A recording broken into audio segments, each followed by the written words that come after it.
Requins et loups, deux espèces qui suscitent à la fois peur et fascination. L'un domine les océans et l'autre les forêts.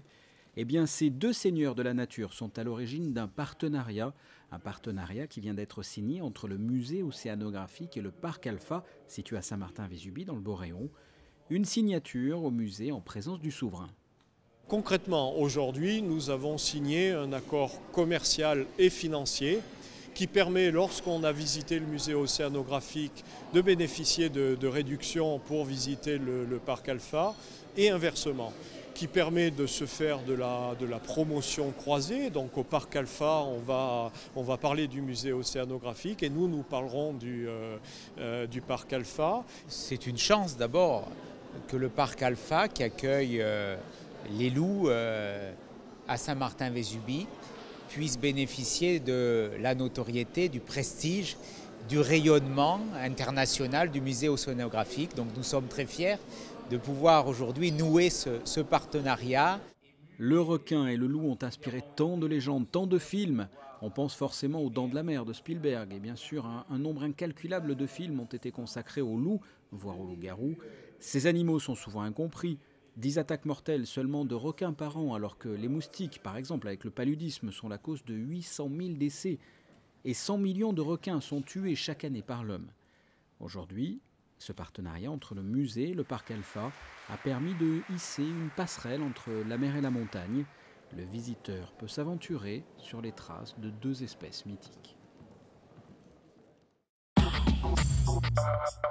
C'est l'effervescence sur le Larvoto devant la Rose des Vents.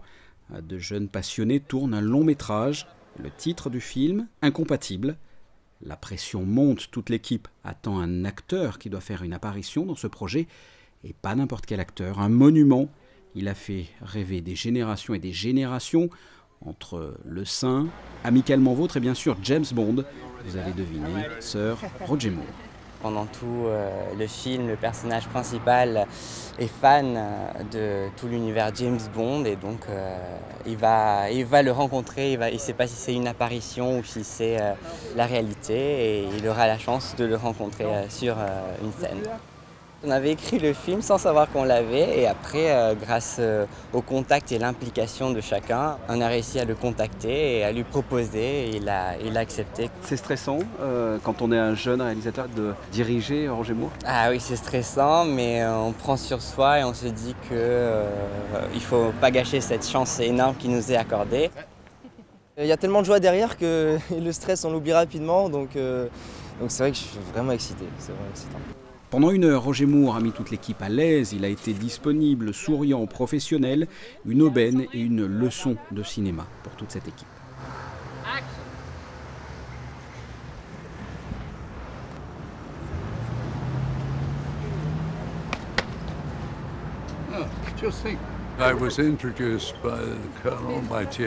J'ai rencontré l'acteur principal et son père, j'ai lu le scénario et j'ai vu que je n'avais que 4 lignes à dire, donc je me suis dit que j'arriverais à m'en rappeler.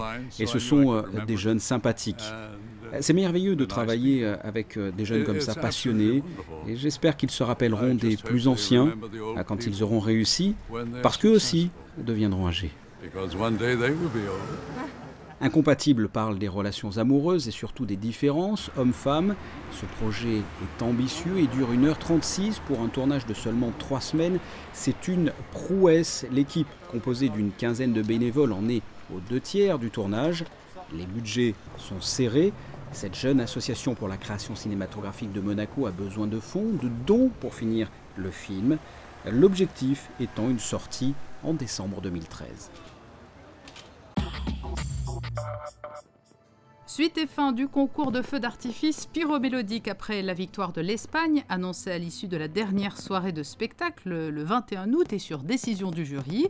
C'est cette fois le prix du public qui vient d'être révélé.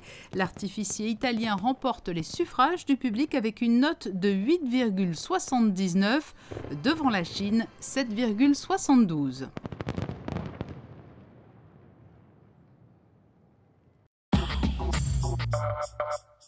C'est assurément la première grande affiche de cette saison de Ligue 1. Dimanche, l'AS Monaco se déplace à Marseille pour le compte de la 4e journée. Après 2 victoires consécutives, les joueurs de Claudio Ranieri ont été coupés dans leur élan par Toulouse la semaine dernière, mais ils restent tout de même invaincus en championnat. Invaincus comme l'Olympique de Marseille qui a signé que des succès depuis la reprise de la Ligue 1, ce qui lui vaut la première place au classement et ce qui fait de ce match une rencontre très particulière. Je pense oui, parce que Marseille c'est une très bonne équipe, jouer la Champions League, donc pour nous c'est un bon test. Je pense que Marseille veut arriver dans la première 3 places comme nous. C'est notre objectif, mon objectif, c'est voir comment mon joueur jouer contre une bonne ambiance, contre une bonne équipe. Je veux voir mon joueur avec personnalité, jouer le ballon, jouer notre football. Et Claudio Ranieri est donc curieux de voir ses joueurs à l'œuvre face à une équipe qui n'a pas beaucoup changé depuis la saison dernière. On les connaît, de toute façon, ils n'ont pas changé énormément. Il y a Dimitri qui est arrivé, que moi je connais depuis Nantes. C'est quelqu'un qui a énormément progressé, qui a de la qualité. Voilà, c'est une équipe qui n'a pas énormément bougé, donc ils ont des automatismes. Mais on a vu que nous, même s'il y a eu pas mal de changements, on est plutôt bien aussi. Et collectivement, je pense qu'on est costaud. Le premier du classement contre le dauphin de ce championnat de Ligue 1, c'est dimanche à 21h au Stade Vélodrome.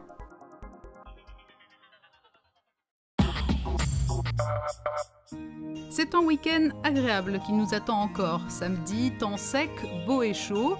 Les nuages se feront discrets, peu de vent au programme.